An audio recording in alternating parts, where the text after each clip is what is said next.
Action at 103 pounds. Mike Kahn, who was a runner-up a year ago at Harrisburg High School in District 3. He's head coach Jesse Rawls, Senior. Kahn at 29-0 this season. He's 81-6 lifetime. Andy Yanko out of Trinity High School. He's a sophomore. District 7, one of 12 District 7 reps in this particular final in AAA. 33-3 overall, 65-7. Kahn, cat quick to the start. Absolutely. This promises to be a great final. Mike Kahn beat Yanko last year in the quarterfinals 5-3, but as we said in the opening, Jed, this is a different match, a different day, and a different tournament. Mike Kahn to the left of your screen right there. Again, we mentioned footwork, so very important, especially in the lightweight division, because you can get your advantage, and that's exactly, and also saves you from some serious adversity at times. Oh, definitely. Footwork, weight displacement, all that is definitely a big advantage. Mike Kahn, of course, is in the green anklet, and Andy Yanko is in the red anklet. Yanko, one of the great super sophomores that have made their way into the championship round in both AA and in AAA. Boy, District 7, what a year they've had in AAA. We mentioned at the outset, 12 representatives in the Parade of Champions tonight in AAA. Mike Kahn again, they're just feeling each other out. We're only a minute in. So what promises to be a very exciting evening of wrestling here in Chocolatetown, USA, here at the Hershey Park Arena. Jed Donahue along with Jim Davis and Mark Shuey. Well, look at Kahn trying to press him, stay in bounds. Mike Kahn excels from the standing position. He has a very nice duck under series that he works very, very well, and his quickness really helps him with that maneuver. I'll say, if he can get at your leg, you are in deep, deep trouble. Harrisburg High in the Capital Region, this is a program that's really come a long way. Now, Jesse Rawls Sr. is a member of the Pennsylvania Wrestling Hall of Fame. He's got a son that wrestles at Michigan, and he has really turned things around. And Mike Kahn, one of the reasons why they're getting all of a sudden pretty powerful. Yeah, they certainly are. In fact, Jesse Rawls was a state champion back in 1966 for Harrisburg High. Back in 1992, they had another state champion, Junior Granison, and Mike Kahn tonight hopes to be number 3. Down to the final 10 seconds now of the opening period at 103 pounds. There's that duck under by Mike Kahn in on a single leg. There's just not going to be enough time for a takedown. And they run out of time. Let's go to Mark Shuey for the first time tonight. Mark, this place is packed. There is not any room in this house for AAA tonight. Well, it's an electric atmosphere here at the Hershey Park Arena. I would say, by eyeballing this crowd, like you said, it's a packed house. That's got to be more than 8,000 people watching this AAA wrestling final. Some of the estimates I've heard already, 8,300. They might have an all-time attendance record for this particular session this evening. They're well ahead of other years as far as attendance for the entire tournament. 1996, almost in the books. Middle period. Well, both scoreless, both wrestlers really no advantage. Not really even a trend to spot so far, Jim. Not at all. Andy Yanko having a very tough time getting away from Mike Kahn from the bottom position. Mike Kahn is very good at tying his opponents up. He rides crossbody. From it, he will use tilts. He'll bar an arm. He'll take a cradle. He's very good from the top position and very comfortable from that position, and he can score a lot of points. So Andy Yanko has got to be careful. He's got to get out. Again, for those of you just kind of learning the game, much like I have over the last few years, scoring from the bottom, much easier. However, a lot of wrestlers very uncomfortable in a scoring situation being on top, so it's kind of a give and take. Mike Kahn again with that leg in, cross-body ride. Referee calls it potentially dangerous. Anytime with a cross-body ride in, if the down wrestler gets up and stands up with the top wrestler totally off the mat, they will stop the match immediately for a potentially dangerous situation. The interesting thing about Kahn, though, Jim, is he's totally off the floor. He's totally off the mat with a kind of scissor move right around the ankle. Right, and that's really one of the reasons why they stopped that. In that situation, there is a potential where the guy may sort of dive to his back, sort of accidentally on purpose to try and get a little bit of injury to his... 1 point red. 1 point red for a scissors. Interesting. Jesse Rawls Sr. off the bench for Mike Kahn pleading his case. 1-0 right now. Yanko out of Trinity, a sophomore. And that 1 point could loom large. It's kind of a one-run game we're looking at right here as Kahn trying to get something boiling. There's your time remaining in the second period at 103 pounds. Mike Kahn with a body scissors, which is legal. He's got a deep half Nelson. If he can turn him around, you can see the stretching of the Miganko's shoulder. Miganko doing a very nice job fighting it off, not giving up any back points. Again, long, lean, tough to get a handle on him, and that's what Miganko is doing right now, just kind of riding this particular storm out with 15 seconds remaining now in the second period. That penalty point is going to be huge in this match because Mike Kahn knows that he needs to score. He's been a point machine, as you would say, Jim, throughout the tournament. He's got something going, but again, he's short on time, and he's going to run out of time again. Did they give him points? Interesting call? No. Will make the turn to the final 2 minutes with it 1-0. Andy Miganko. Kahn from the bottom can score from here and get back on even terms. Miganko needs to hold him down to preserve that 1-point lead. Boy, that's added pressure to start the final 2 minutes. Because he can score anytime he comes out of there. All he's got to do is get an escape to tie it up. Miganko, he's got to make it look good. He's got to try for back points from the top position. Mike Kahn, I don't think I've seen him give up very many back points in a year. Miganko trying to get that locked, and Kahn got out of bounds. He comes back and wins that. That subtle move right there, Jim, may be the difference between silver and gold, getting away, because he was in some trouble. Definitely. Mike Kahn is having a very tough time getting out from the bottom. Andy Miganko returning the favor of riding Mike Kahn successfully so far in this third period. Set. Top man. Kahn from the bottom now. Oh, Miganko, very strong upper body. Locks in and just relentless. Kahn looking to get out of bounds again. Kahn trying to get hand control, trying to get out, get away from Miganko. Miganko just hanging on to a leg. Back down, Green. Still in control with Miganko ahead 1-0. You've mentioned something always kind of fun, fleeing the mat. So if you do want to get out of bounds as a strategy, you better make it look good, or if it's a little bit too blatant, it is actually a penalty point. So the out-of-bounds line is certainly a tool that is there to be used, but you cannot use it in an effort to avoid giving up points. We are at the moment of truth. That is the time remaining now in the final period at 103 pounds. Andy Miganko leading 1-0. In very good position to get a... Moves it around, and they roll him out of bounds. Miganko did a nice job. I thought that Mike Kahn had a decent chance at a reversal. Miganko turned him over. Unfortunately, they were out of bounds for Miganko. He could have picked up some back points there if they would have been in bounds. On red. A That leg back stamp. behind him, not over the top. 46 seconds. Set, Green. Set. Go ahead. The official telling both wrestlers where they stand as we go down the stretch at 103 pounds. There's the time on the left of your screen. Mike Kahn struggling to get hand control to get out of that position. You can see him riding the neck. Miganko doing a great job riding the neck of Kahn. Crowd reacting a little bit. He's almost got Kahn turned over. Kahn's in some trouble. 20 seconds left, and Mike Kahn cannot get out. He's trying to get out of bounds one last time. Mike Kahn trailing in this match 1-0.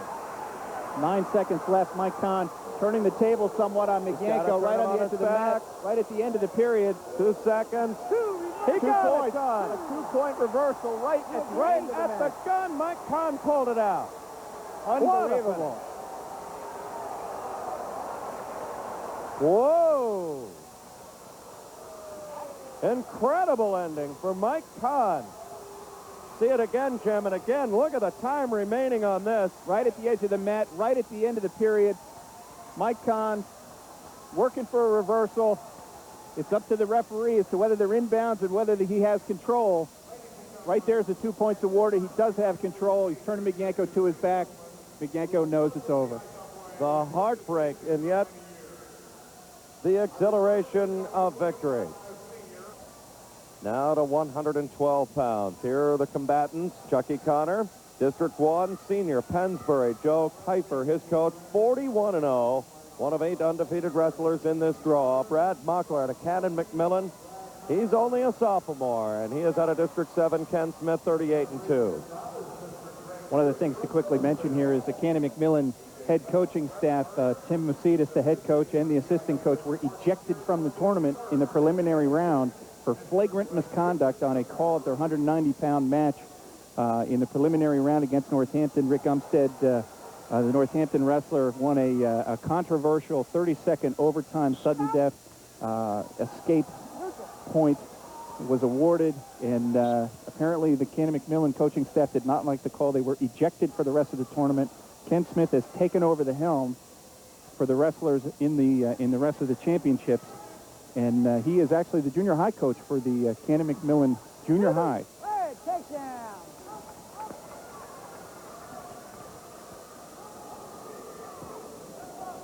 Opening minute here of the first period at 112 pounds. Chucky Connor and Brad Mockler.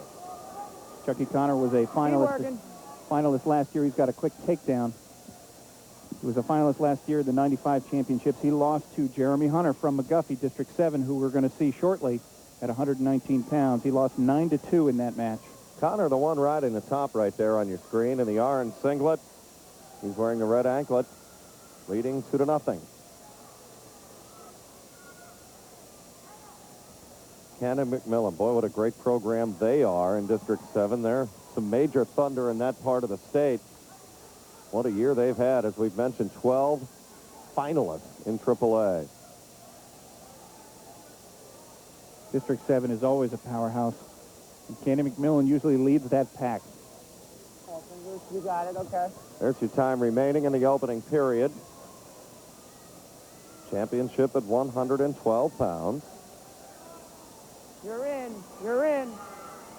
Back in 1994, Chucky Connor took 6th at 112 pounds. He lost 2-1 to Bob Patnaski, who was from Cannon McMillan in the quarterfinals. Held on to play 6th in that tournament a couple of years ago. Green's choice. Flip the coin. It's going to be the choice for Green defers to red. Red's choice Brad is Mockler. down. Second period, gentlemen. That red. On green.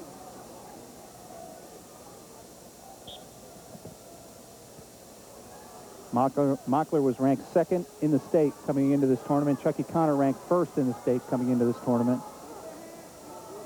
Again, he's trying to get that leg underneath and sweep that right out of there. Mockler has got to try to take Connor back down to the mat within 5 seconds of Connor coming to his feet. He did not make any effort at all. It's a stall call against Mockler. Next one, and it will result in a point penalty. Neutral, 1, red. Chucky Connor out of Pennsbury. He's got his back to you. He holds a 3-0 lead now. Minute and 30 to go here in the second period.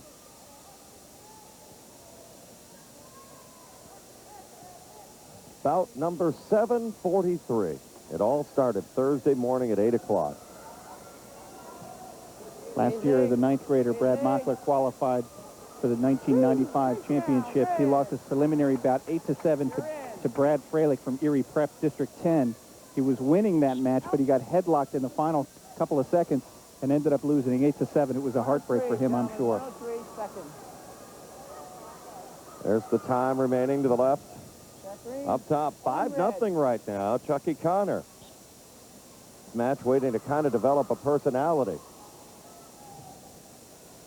One of the things that Connor does so well is let him up, take him down. He is very tough on his feet.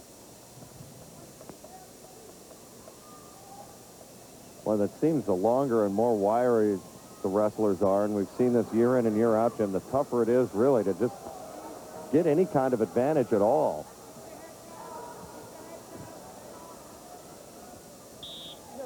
Out they go. Mockler with an escape makes it 5-1.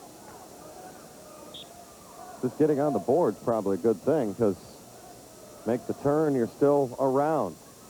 Nice thing about wrestling, though, this could be 14-0 and don't go anywhere, because you can turn things right around. There's no such thing as a rout until it's totally over. Brad Mockler struggled to make it into the finals. He beat Jeff Albano from Methacton District 1, 3-1 in overtime.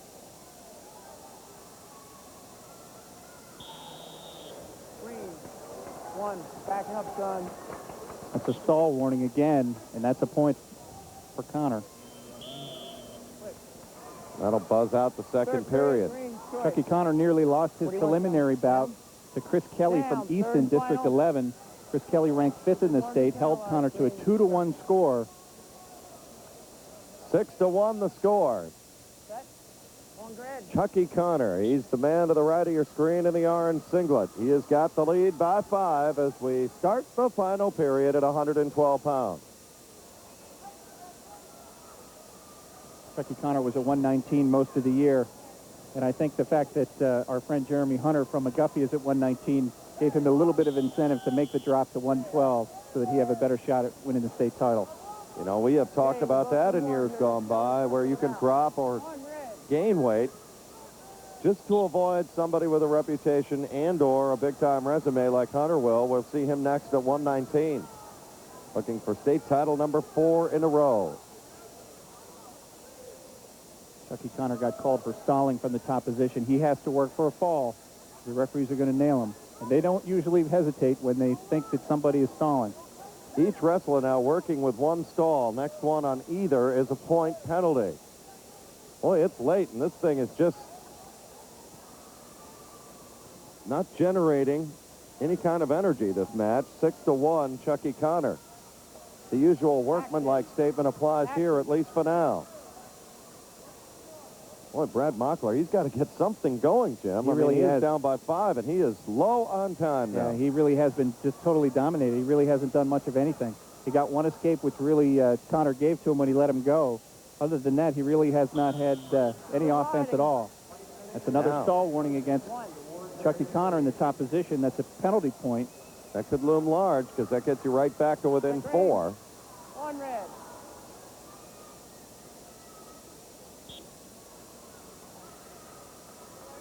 He's in the bottom position. He's able to score out of that.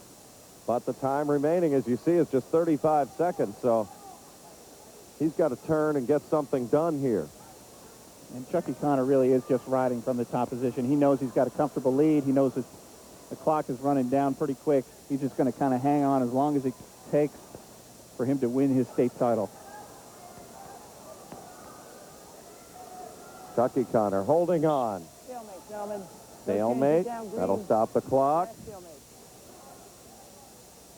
This is somewhat of a break now for Brad Mockler, who will come out of the bottom position. He needs to come out of the bottom and put him on his back. Doesn't look like it's going to happen. Chucky Connor, too strong, too much, too early, and holds on for the gold at 112 pounds. Not as close as the final score will indicate. Chucky Connor dominates a 6-3 decision. Pensbury that was just power right there. It really was. Chucky Connor really doesn't do anything wrong. He's very difficult to score on. He's good on his feet. He's good from the top position. You can't get away from him. Very much workmanlike fashion, as you said, Jed. All right, we're going to the awards. There's Mike Kahn. Big-time move right at the gun to get the gold at 103. It was Andy Yanko. He had the 1-0 lead, held, and then all of a sudden Mike Kahn got guile, determination, turned him on his back, and got the reversal he needed for the 2-point win. You just can't give up, and Mike Kahn wasn't kidding. It is a new tournament. It's a new day, and Mike Kahn is a state champion for Harrisburg High at 103 pounds. Whenever they said that statement, it's never over till it's over, hadn't seen that match tonight because, I mean, it was that close. That's as close as it gets, that's for sure. Go to 119 pounds. Could there be a little history? We've had some 4-time champs. Haven't had one since Milton's Bob Crawford. Did it with Milton in the AA level. Then Milton jumped up to AAA. Last one, 1993. Here we are, 1996. And Jeremy Hunter rolling. Not without his share of adversity in this particular tournament, Jim. Jeremy Hunter suffered a bad gash on his forehead in his first match against Sam Glossner from General McLean, District 10. Hunter ended up pinning his opponent Glossner, but he's got about an inch and a half gash over one of his eyes. That's why he has his head taped the way he does. He has got probably 6 or 8 stitches on that cut to try to hold things together. Provided he can stay healthy, he's the odds-on favorite to win number 4 tonight. Little escape point, 2-1. Hunter is a point machine, Jim. I mean, he likes to inflict pain. He likes to do a little of this, a little of that. He is just a flawless talent. He definitely is. He's got it all. He is probably the most sought-after high school recruit for Division I schools. He has signed early for Penn State. He is a great addition to any lineup in college, and certainly Penn State is happy and overjoyed to have Jeremy Hunter on their roster. Well, when you talk about a dual meet situation, we're at 119 pounds, always good when you're in a team concept to get a good start in the early weight classes. Hunter probably going to project at 125 pounds eventually, with Sanchuro Abe at that particular weight going to graduate for the Nittany Lions. Big-time recruit for the Nittany Lions, no doubt. Definitely, he is, as I said, the number 1 or number 2 sought-after kid in high school this year. Neutral. Again, he lets him escape, and it's still 4-2. You're trading 2 points for 1, and I don't think there's anybody that wouldn't mind doing that all night long. Anthony Rivera from Shikellamy is a powerhouse. He has had some absolutely wild matches. In his semifinal bid, he beat Jeff Putt from Indiana, District 7, 12-11. And he is not one to give up. This kid never runs out of gas, and he keeps coming. He is only in 9th grade, and he's got something to show Jeremy Hunter. Well, you look at Shikellamy. This is one of the class programs. This is one of the big-time programs in the state of Pennsylvania. He's 37-3, but when you talk about a Shikellamy Brave, you have faced nothing but top-caliber competition dating all the way back to late November. Yeah, Shikellamy is one of the schools that comes to wrestle when they come to this tournament. They are very well coached from a tournament standpoint. They listen to their coach. They do all the right things, and they usually do better than what everybody expects. And they put them in tournament environments that will only help the individual performance and enhance that situation in a sold-out environment like this here in Hershey tonight. 4-2, Jeremy Hunter in his quest for state title number 4 in a row against Anthony Rivera. I have a feeling we're going to be talking about Mr. Rivera for a few more years. Only a freshman, one of the diaper dandies in this particular tournament, if you will. Bill Lockoff's his coach, 37-3. Hunter, 170-2 for a career record. Not too shabby. Those 2 losses came to Teague Moore back in his 9th grade season. He avenged those 2 losses in the state finals that year and beat Teague Moore for his first state title as a 9th grader.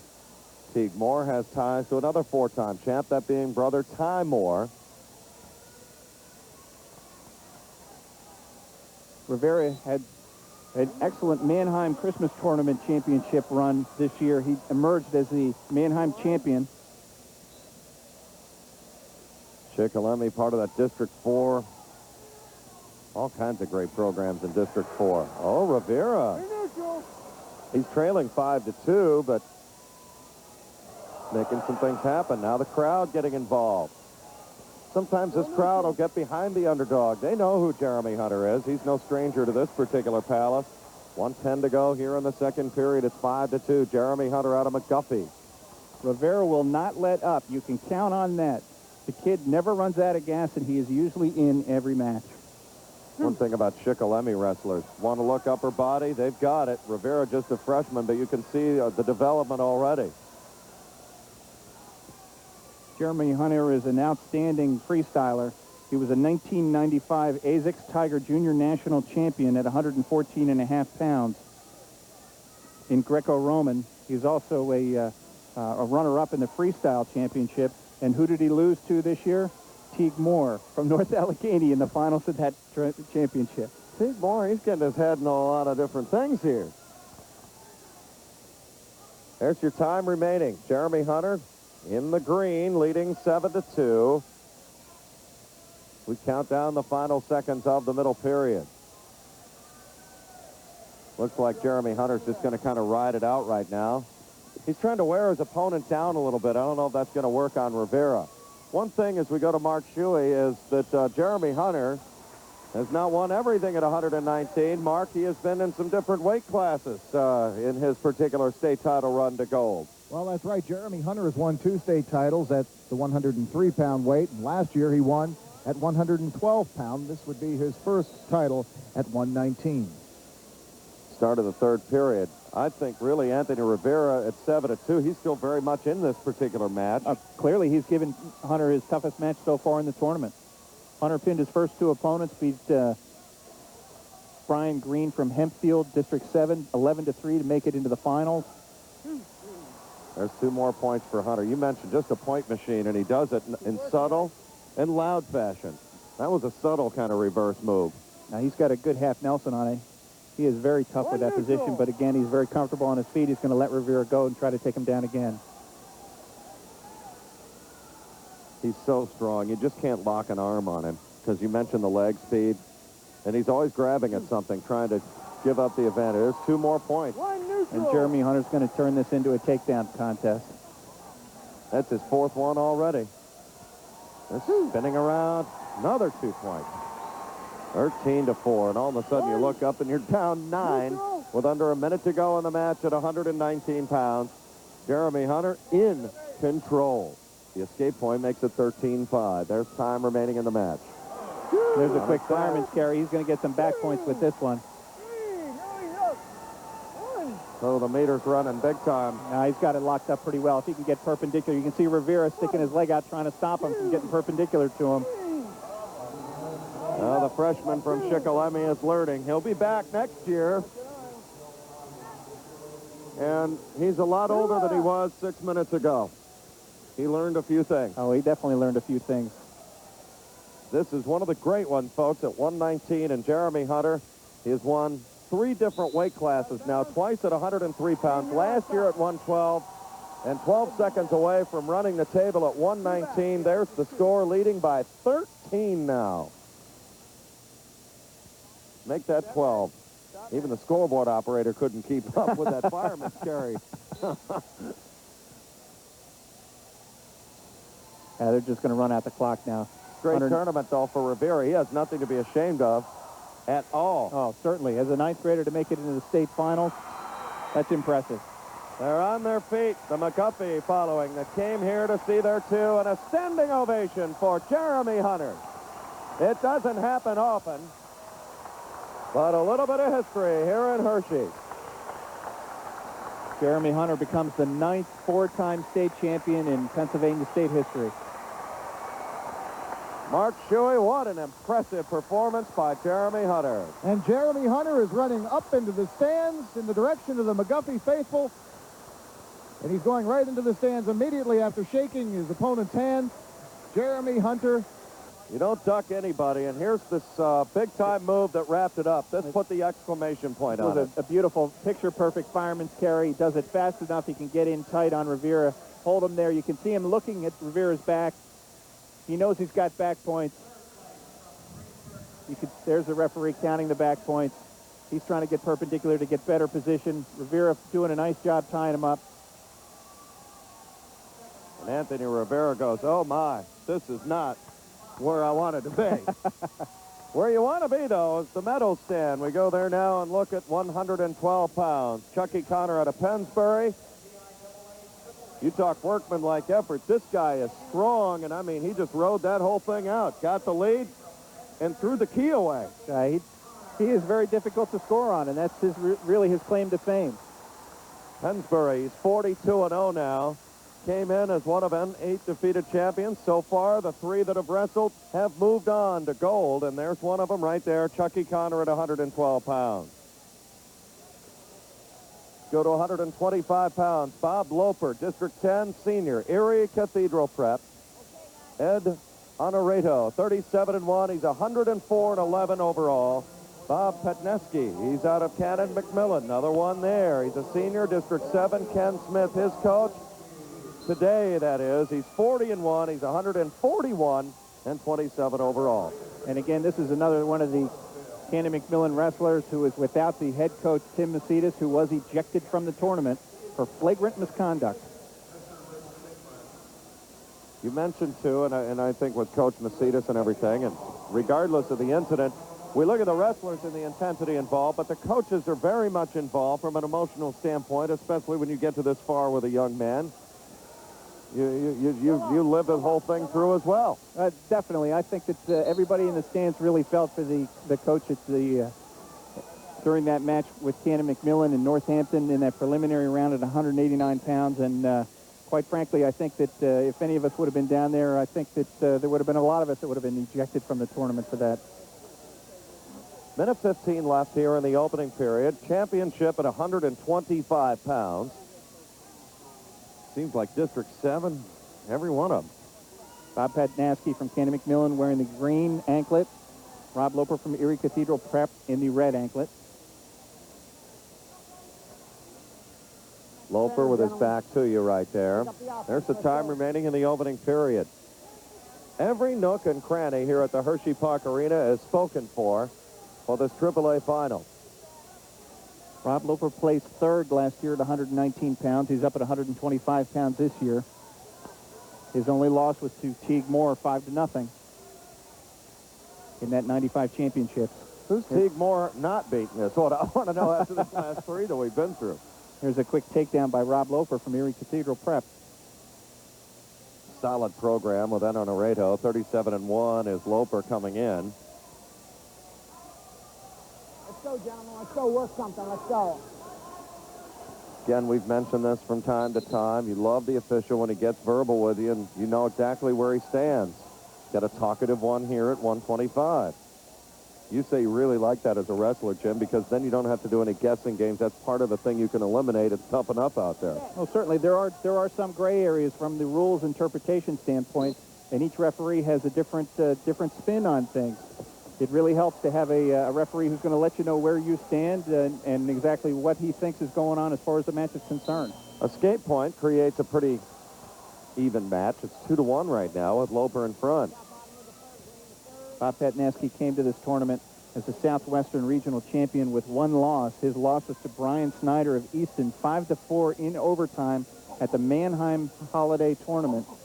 Loper beat Snyder 1-1 on an overtime 30-second ride-out in the consolations at 125 pounds, and that was one heck of a match. Loper in a bit of trouble, trying to work his way out of the bottom. He's going to get Neutral. Neutral got 1 point for the escape, 3-1. Points are coming a little bit grudgingly so in this match at 125. Back at the 1995 tournament, Patnaski lost to Loper in the preliminary round and did not place. Center, work in there. There we go. Now you're seeing Patnaski. He's got something.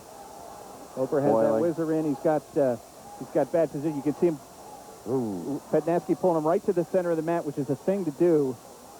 When Yeah, you don't want him to get out of bounds. When you're in an advantage position like that, you don't want to be near the out of bounds. However, if you happen to be Rob Loper at this point, the out of bounds is looking pretty good.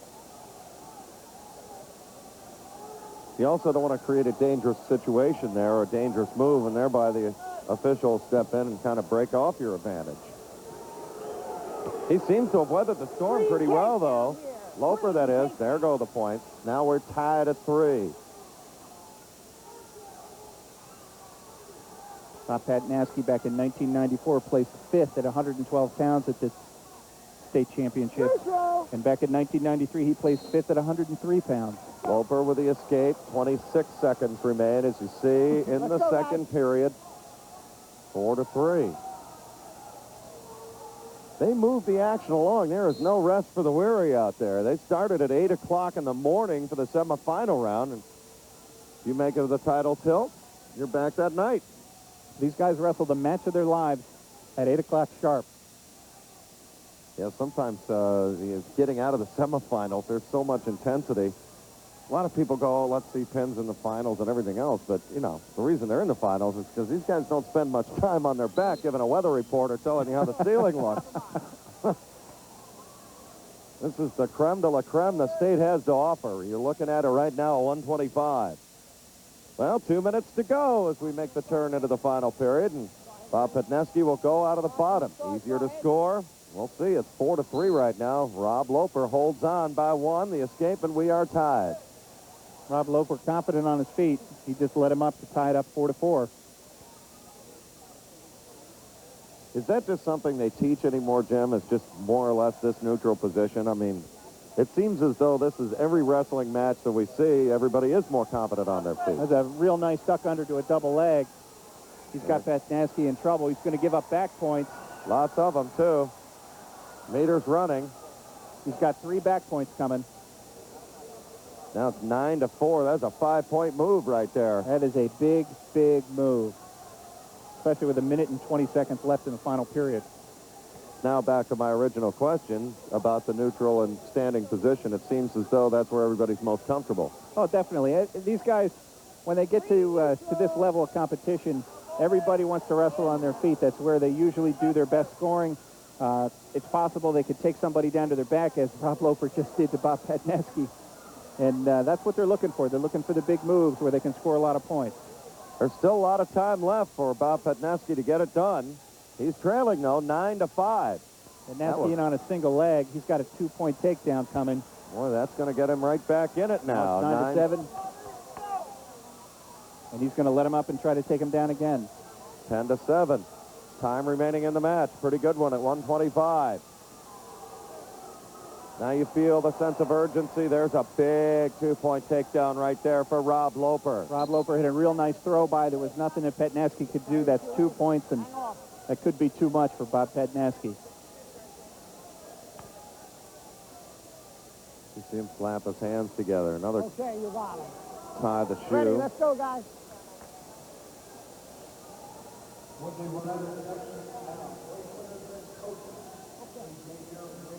From the bottom, Bob Petnasky out of Cannon McMillan.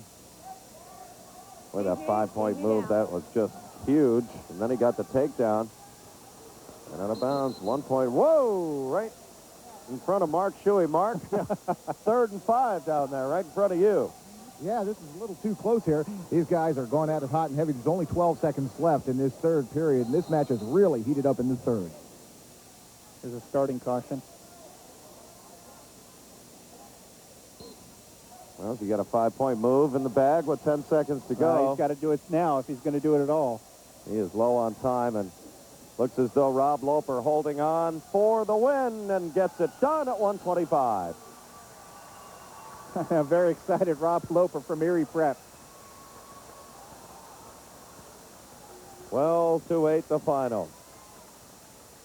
Mark?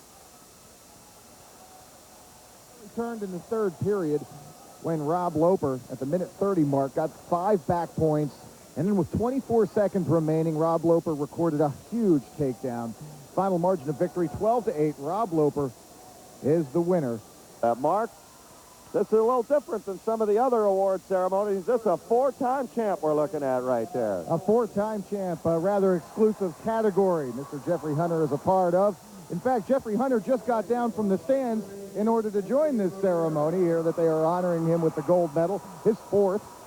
Jeremy Hunter, immediately after his match, shook the hand of Anthony Rivera and ran way up into the upper rafters of the Hershey Park Arena where the McGuffey fans are sitting. And he just got back down onto the floor to join in with the medal ceremonies. Look at the hand for Jeremy Hunter here at the Hershey Park Arena. And they're stopping the action. There you see the cut on his eye to the left. They're on their feet here at the Hershey Park Arena. Gary Mowry is going right to the medal stand. You can go back there and see. 4-time champion.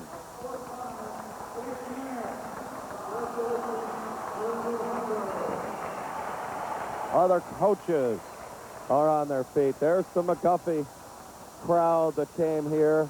And there he is. And there's that cut, Jim. I mean, he did that in round 1. That's the left eye.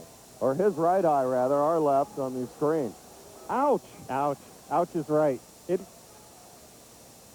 Go to 130 pounds. Jamar Billman. He is out of Easton area. He is a junior. He'll go up against another District 11 hammer, Andy Coates. Or is it Cote or Coates? Coates, right. Okay, out of Nazareth. Brandon O'Maker is his coach.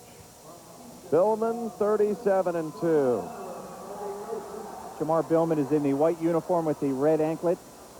Andy Coates is in the blue uniform with the green anklet. This is going to be a good one here. Jamar Billman.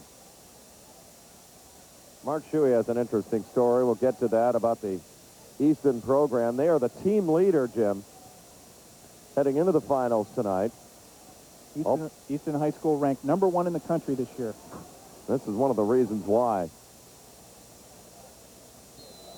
These two wrestled each other in the finals of the Northeastern Regional Tournament. Jamar Billman beat Andy Coate 10-4 in that tournament. Mark, why don't you talk about the Magnificent Seven and when you got into a duel situation with Easton, why you were in serious trouble before we even hit the middleweight tier? Well, as you guys said, Easton is the premier wrestling school this year in the nation, and Steve Powell, the coach, is voted the best coach in the nation by Wrestling Magazine. Jamar Billman, he's part of Easton's Magnificent Seven, they call them. It's the first 7 wrestlers on the team from 103 pounds through 140. They all qualified for the States. However, Billman is the lone survivor to advance to the finals. As you see with that kind of power move right there, I mean, he just followed through like a tackle in football, laid the shoulder down and stamped him right down.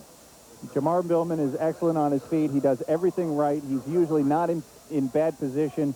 He's got a lot of strength. He has tremendous balance, very good quickness. Andy Coate has wrestled him before, and I've always thought that favors the guy who lost that match because he knows what he did wrong. And if he can figure it out, he'll do better next time. He has pristine technique, though. We're talking about Billman. And another thing is, when you have that, say, Magnificent Seven, sometimes practice can be tougher than your matches. That's an ugly practice right there. It sounds real ugly to me. In the District 11 championships, all 7 of those wrestlers for Easton were district champions. Wow. Out. Still down. They came here much ballyhooed, and Billman, the only one left standing for the Parade of Champs. That itself is somewhat of an upset. I think that's one of the bigger surprises in AAA. There's your time remaining in the opening period. Jamar Billman with a 4-1 lead against Andy Coate out of Nazareth. These two programs, I mean, you talk about District 11. These are two right there that you talk about all the time. They always have good representation at the PIAA. And Jamar Billman so confident that he can take his opponent down, lets him out with just about 25 seconds left on the clock, takes him down quickly for a 6-2 lead.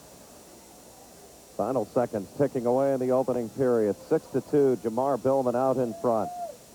Think about that. I mean, that's kind of scary when you think about 7 guys to win a district championship, and you go from 103 to 140. Think about that in a dual situation when you're meeting these guys. Wow. That is intimidating. Yeah, that scores a lot of points in a hurry, that's for sure. It really sets the tone for the rest of the meet in a dual meet situation. Then clear your building out in a big hurry, too, because if you don't have any kind of individual matchups after that, not much concession business. Opening minute of the second period. Jamar Billman out of Easton area. It's a District 11 showdown at 130 pounds. Last year in 1995, Andy Coate was the Northeastern Regional Champion. He lost the semifinals and wrestled Billman in the consolations. He lost that match 5-3 and ended up placing 5th. Neutral red. Billman placed 3rd at 112 pounds in last year's tournament. Boy, Billman is a point machine, Jim. Here at a minute 15 to go, second period, commanding 7-2 lead. And he seems to be gaining confidence as we move along. Yeah, he gets tremendous confidence. Again, anytime he's in bad position, you always find Jamar Billman right near the edge of the mat. Go to middleman. Sometimes your best friend. Other times it take it away. Most of the time, no, what I've seen here, it is your best friend.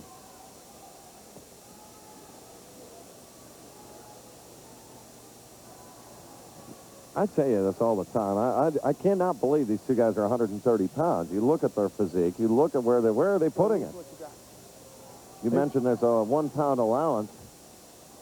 Where does that go? It's a nice duck under by Billman. Coate with a counter, trying to throw him, but of course, right on the edge of the mat. Jamar Billman lucked out on that one. Crowd gets Neutral man. frustrated with that. In this 3-day tournament here at the PIAA Championships, these wrestlers have to make their flat weight to begin with. So at 130 pounds on Thursday, they had to weigh 130 pounds. They do get a 1 pound allowance per day. So on Friday, they got 131 pounds. And, of course, today, 132 pounds is where they had to be. Part of the mental toughness of being in the wrestling game. If you're a 1/4 pound over, a pound over, start running stairs. What, you get 20 minutes? I think there is a limit. I think it is about 20, 25 minutes. False start. Stand on and come steady, okay, son? Step on. Boy, the officials, you can really just hear them guide the match. Final seconds ticking away. Well, Billman has him tied up. Now he's looking to turn it around. Cat quick, Coffee quick to the move, trying to turn him over. Does he have time to point it out? Billman with great leverage, turning Coate to his back. Oh, and the period ends just in time for Andy Coate. Boy, he had that locked up. We got takedown. They gave him a 2-point takedown, but no back points were awarded. Bottom. Steve Powell and the Eastern area coaches were up. Bottom, we're going to go optional. I think if he could have gone over to that scoreboard and tacked 10 more seconds on, he'd have done that. Billman will go from the top, and if you're Andy Coate, it's time to get moving here. Trailing 9-2. Billman using that leverage. He's got Coate's right arm drugged back across his own chest. He's using that as a tool to help pry his opponent over on his back. My time. We'll fix the headgear. Push it up. Mentioned the years. That probably is the one area that takes the biggest pounding. Mark? Yeah, the referee stopped about right away as soon as he saw Andy Coate's headgear just slip down over his eyes. Like you said, they want to make sure the ears are protected at all times. The referee wisely stopped the match. We're ready to go again. Well, you see all that reaching, grabbing, and everything else in the neutral position. I mean, the ears they're in the way. Yeah, they take a beating. They really do. These headgear that they make these wrestlers wear really helps an awful lot. There you get a really good shot at Andy Coate and what he's up against. Jamar Billman, only a junior. I have a feeling we'll see both these two young men next year. Andy Coate ranked 3rd in the state when he started this tournament on Thursday. And, of course, Jamar Billman ranked 1st. Billman picked up his 100th career win in this tournament, leading 9-3 with 1:10 to go in the match. We are in the 3rd period. That's a lot of wrestling. He's 100 wins with 17 losses. But, you know, you mentioned Easton. I mean, they probably get a neighborhood gathering in District 11 and have a pretty good show. There's a nice double leg tackle by Billman. Oh, he is just My time. great technique, Jim, and so strong. He's a finalizer in there. Billman lost in the Mannheim tournament, the Mannheim Holiday Tournament this year, to our friend in the next weight class, Terry Jeffries from Erie Prep. Jeffries was a defending state champion, and he beat Billman in the finals of that tournament.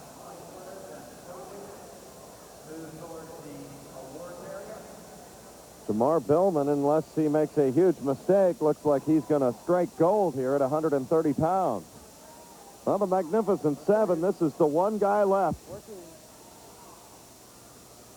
That's one thing about this tournament, Jim. It doesn't care about reputation. If you have one individually or as a team, no one backs down from the challenge. That's why I think when you look at what Jeremy Hunter did, the 4 titles, there's only the 9th one. I mean, it just makes that feat more amazing because when that target is bigger, it makes it tougher and tougher. Yeah, not only physically, but you have the mental pressure added on year after year of retaining that championship and defending that title successfully. There he is, Jamar Billman counting it down. He is going to win your gold medal at 130 pounds. Most impressive. Out of bounds they go. And that'll do it. Jamar Billman, 11-4, a winner.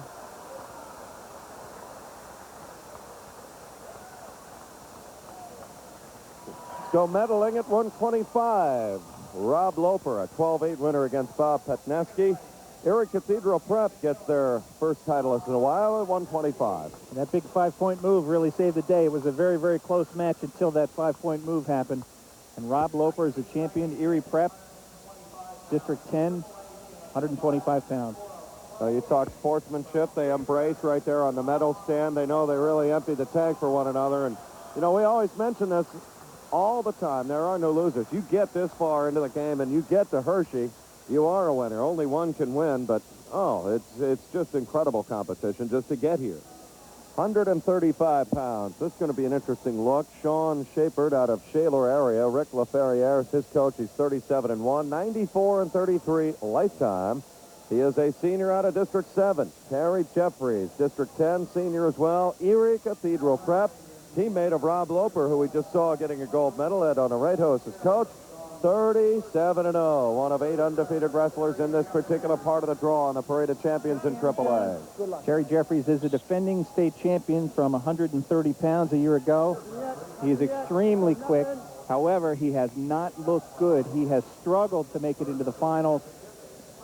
He was taken into overtime in his quarterfinal bout. He won that 8-6 in overtime, and he really lucked out doing it. He looked tired. He milked his injury clock. He is not a crowd favorite at all as a result, and he's going to have to put a couple things together to be another champion this year.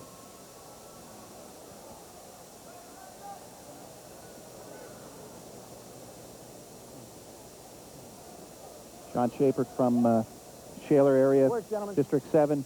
He also struggled to make it into the finals. He was tied 5-5 by Chris Belanca from Reading, District 3, in his semifinal bout. Came down to the 32nd double overtime period. Sean Shapert rode out Belanca from Reading, and he made it into the finals to take on Jeffries from Erie Prep. Down to 1:05 to go here in the opening period at 135 pounds. And we mentioned, Jed, that Terry Jeffries did beat Jamar Billman, who we just saw win a state title in her previous weight class. Terry Jeffries and Billman tangled in the Mannheim Holiday Tournament, and Jeffries won that bout 10-5.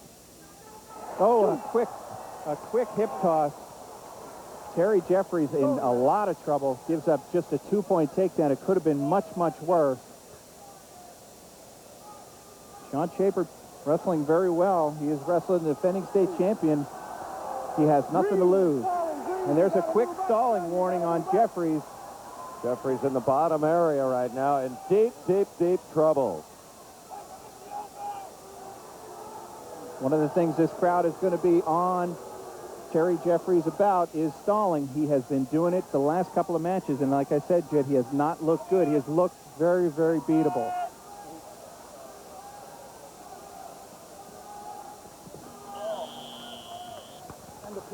The period ends. Not fast enough for Terry Jeffries, champion at 130 pounds a year ago. Green defers. Red. Red takes down.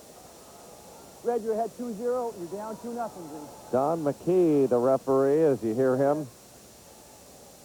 Well, coming out of the bottom tier right now is going to be Sean Shapert. Boy, that one move he put on, it just came out of nowhere. Yeah, he really hit that hard.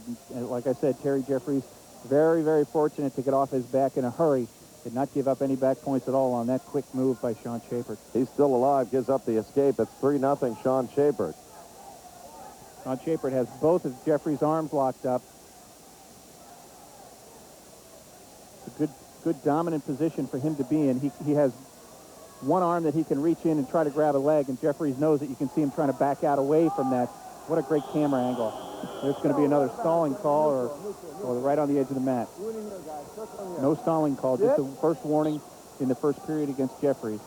Well, you mentioned don't flee the mat. That time he made it look good. Down to 1:20 to go here in the middle period. Sean Shapert has been most impressive, but only leads 3-0. Trying to weather the storm right now. Defending state champ, Terry Jeffries up 5 pounds at 135. Won it at 130 a year ago.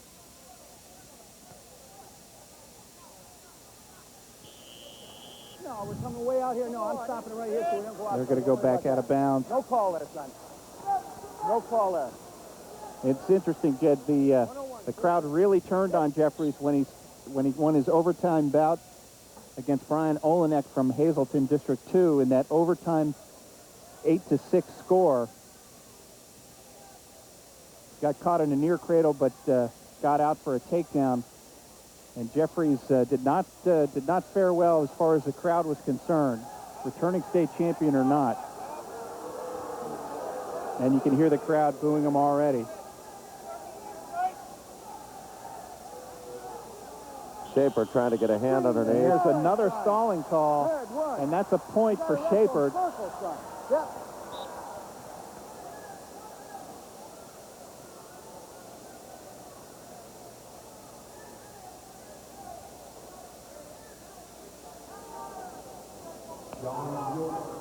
Terry Jeffries in on a quick single leg. He knows he's got to get some offense together. 2, green, take down, The quick green. 2 points. Boy, he's still around. I mean, he has been dominated, Jim, throughout much of these this opening 4 minutes. 9 seconds remain, as you see, and he's only down 2. Terry Jeffries is he's tough. He's never out of it. He's excellent on his feet. That's where he does his best work. But like I said, I don't know whether he's got a flu or something he's been battling, but he has taken almost all 2 minutes of his injury time in almost every match that he's wrestled so far in the tournament. And it just has not played well as far as the crowd is concerned. Green down the period, red, you're on top. Red, you're ahead 4-2, you're down 4-2. Now, Jeffries will probably get a 1-point escape coming back. That'll draw him within 1. Sean Shapert out of Shaler area. Trying to put a move. There's the escape right there. It's going to give him 1. He's not out yet. Sean Shapert still has a hold of his leg. And really comfortable probably to just stay there as long as it takes until the stalemate is called.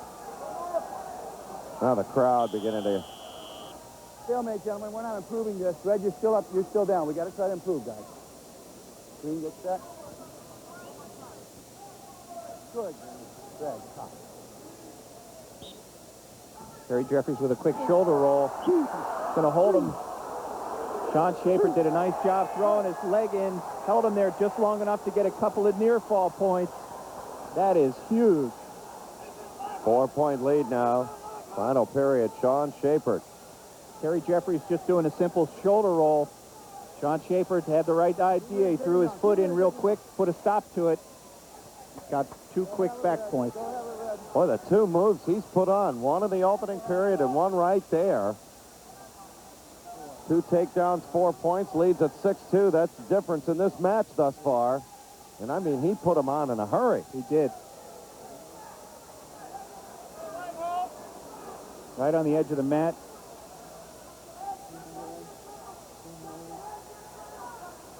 Terry Jeffries just going to step out of bounds.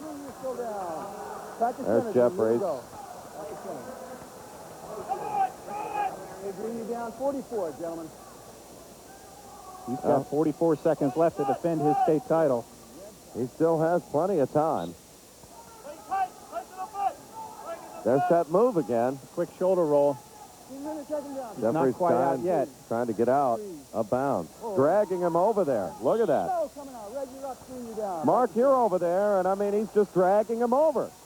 Yes, he is. They're using every bit of the mat here in this 3rd period. But the period seemed to change when those 2 near fall points for Shapert. Midway through the 3rd, he was up 6-2. That is the score. 33 seconds to go right now in this 3rd period. And Shapert up 6-2. Terry Jeffries, he's out this time. He's going to get a 1-point escape. Neutral. He's got his work cut out for him. Nothing He's yet. got him tied up. There's the time remaining. No takedown has been awarded. Jeffries trying to step over. Even if he gets that 2 points, he's still going to lose this match 6-5. 7 seconds. He's got to try and turn him over. 2 points at 6-5. And it's over. And it, you know, Jed, it's fitting the way he had been wrestling in this tournament.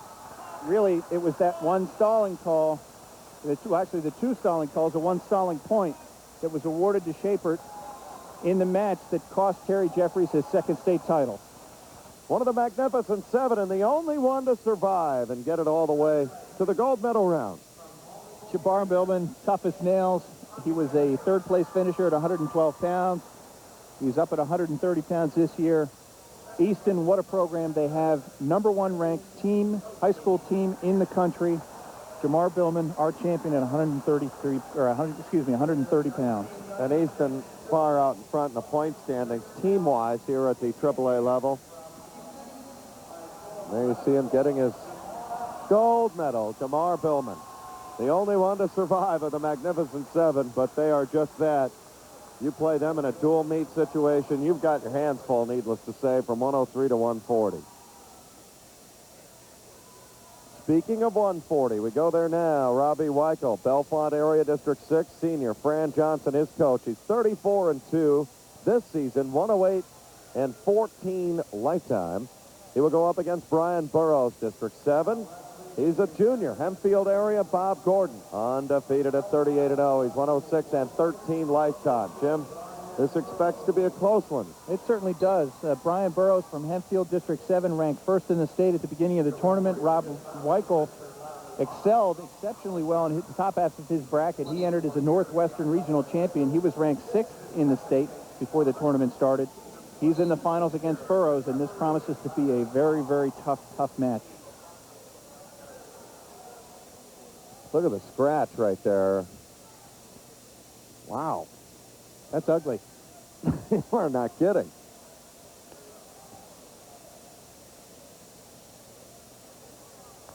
Robbie Weichel in the red and white uniform wearing the red anklet. Brian Burrows wearing the green anklet. Turn around, they're out right by the table. Go front and center again. Well, these guys kind of have a little flash and dash here in the early minute, opening minute. Championship at 140.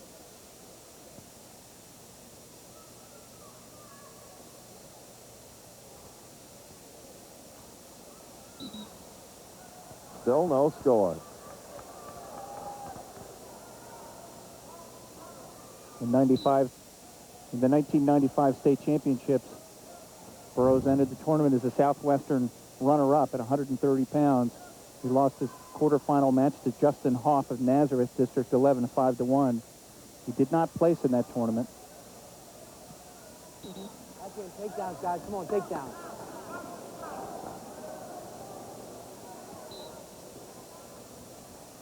Rob Weichel from Bellefonte in 1995 lost to the eventual state champion in his weight class, 135 pounds, Justin Martin from Connellsville, District 7, 8-1 in the quarterfinals. He did not place either last year. 2 points going to be awarded right here, Jim, on the takedown. Leg down.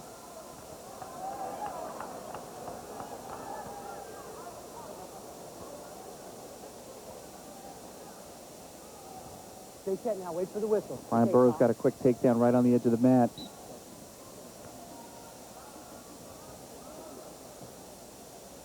Brian Burrows out of Hempfield. They've had a good representation here this weekend. Oh, and you can see Robbie Weichel struggling to get out. He knows he's in the state finals, and he knows he needs to get out and score some points. Our Mark Shuey is sitting on board that goes over an ice surface that is used as the playing surface for the Hershey Bears of the American Hockey League. And, Mark, you don't want to get out in there. No, it's a very hard Just a surface that hunch. we're sitting on. And that's what the referees do so very well in these tournaments. They protect the wrestlers. That's one of the reasons they have 2 referees around the mat. One to protect the wrestlers and the other to watch the action. The end of the opening period, 2-0 right now. Lean first. Brian Burrows with the lead. Leg down. Just the one takedown. That's been it. Schedule a lot of flash and dance, but nothing so far. But Stay set. that could change at any moment. Robbie Weichel from the bottom position. Watch him come firing out. He knows he's got to get some points.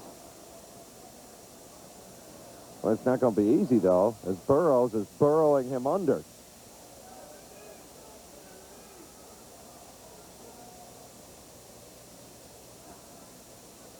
Burrows really punishing from the top position. Just trying to get those arms connected a little bit in there. You can see the interplay underneath these 2 fellas right on the edge of the mat, right in front of Mark. Don't realize how physical it is. Still down, Red. Still down. Wearing a knee brace right there is Weichel. Rob Weichel, back in the championships from 1995, lost to Zach Jan from Mannheim Central, District 3, 10-4 in the consolation bracketing. Jan and Weichel tangled in the semifinal earlier today. Weichel avenged that loss 5-2 to make it into the finals against Burroughs. Oh, trying to whisk that arm away.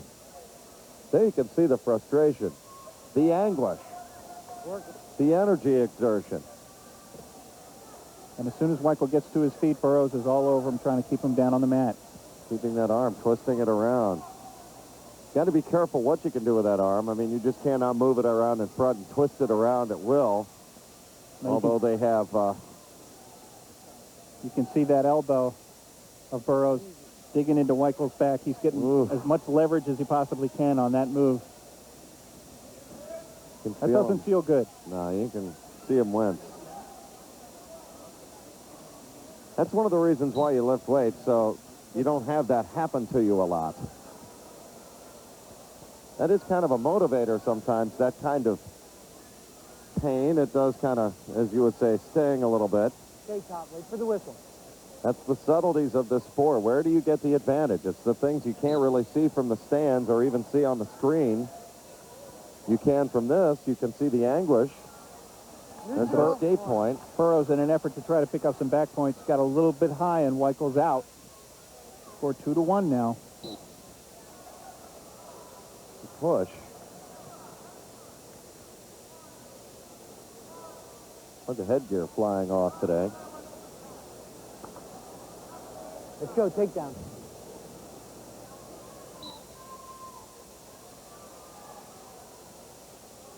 Belfont's last state champ was Jim Thal from Run the time. 125 pounds back in 1991.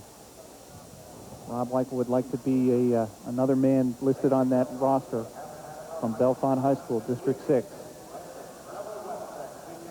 Got a bit of an injury. Let's go to Mark Shuey. Mark? Well, it looks like Brian Burroughs was poked in the eye as both wrestlers were in a standing position. Some handwork was exchanged, and it looks like Brian Burroughs got poked in the eye. The injury clock is running. Oh, right there. He there. Caught it right in the eye. Wow. Good job downstairs. This, again, if we can, fellas downstairs, get that re-rag, you can just see exactly the fine line in the sand that there is, Jim. Here it is. I mean, it comes out of nowhere. I mean, it's just flashes. Yeah, they're struggling. He's poked right in the eye. You can just see it in his face. Ouch. Oh, man. Looked to be a little more than an index finger there. But here he is, back at it. Yeah, he's right back at it. 19 seconds to go. It's still 2-1. He's really battling.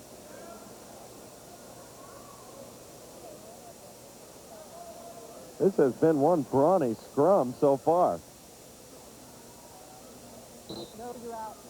These guys kind of, you talk about living on the edge, no pun intended. These guys certainly are doing that. Oh, they definitely are. Position. A very close match here, 2-1 score, and these two wrestlers are definitely evenly matched. That'll end the period. Now there's 2 minutes to go for a state championship. Third period, 2-1. 2-1 green. Burroughs will be in the down position. Robbie Weichel, he's got his work cut out for him up in the top position. Looks like he's going to take the optional start and let Burroughs up, try to take him down. Neutral. You can see him still favoring that eye a little bit. He's still seeing stars in there. Now, I know you're not supposed to admit this, Jim, but you know if your opponent has a certain soft spot, you're going right after it, aren't you? Oh, of course. Just checking. Absolutely. I mean, if you hear about an arm or a shoulder, a knee, or something along those a lines. knee brace might as well just have a big red light on it. Come and hurt me. Some more. Come get it.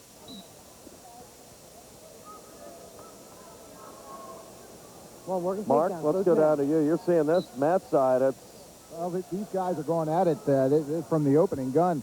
This one smells a lot like that wild 103-pound match that we saw Mike Kahn of Harrisburg win in the final 2 seconds. I believe this one's going to go down to the final buzzer. Rob Weichel out of Bellefonte area, District 6. He's a senior. Brian Burrows from Hempfield area. Undefeated. And trailing 3-1. There he is. He took that eye. He's still feeling that. Oh, you can see him wincing. Yeah, there's no doubt, because now you're sweating a little bit. I mean, it's like 8 degrees outside, but there's something about putting 8,200 people inside the Hershey Park Arena can warm it up in a hurry.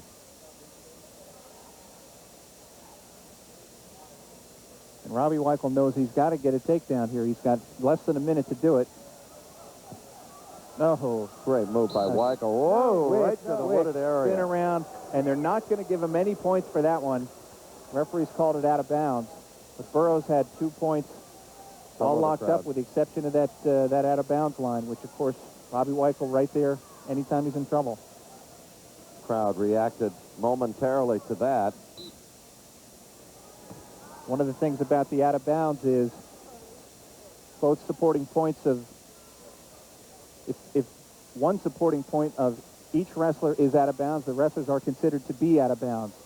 So if one wrestler is totally out of bounds and one wrestler is totally in bounds, then the wrestling should continue. And on the line is over the line. There's your time remaining in the match.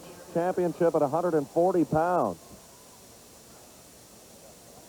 Robbie Weichel in on a very deep single leg right on the edge of the mat. Countered quickly by Brian Burrows. He knows he's in trouble. Right on the edge of the mat. Not yet. Weichels got that definitive scratch on the side right underneath the shoulder area. And he's locked down, holding on for dear life. There it is. Look at that scratch right there, but he's scratching gold now and holds on for a state championship at 140 pounds. 5-1, Robbie Weichel out of Bellefonte area. He was impressive. And he overcame a finger in the eye to get that done. There he's jumping into the coaching staff, and what a relief as he moves into his head coach, Fran Johnson.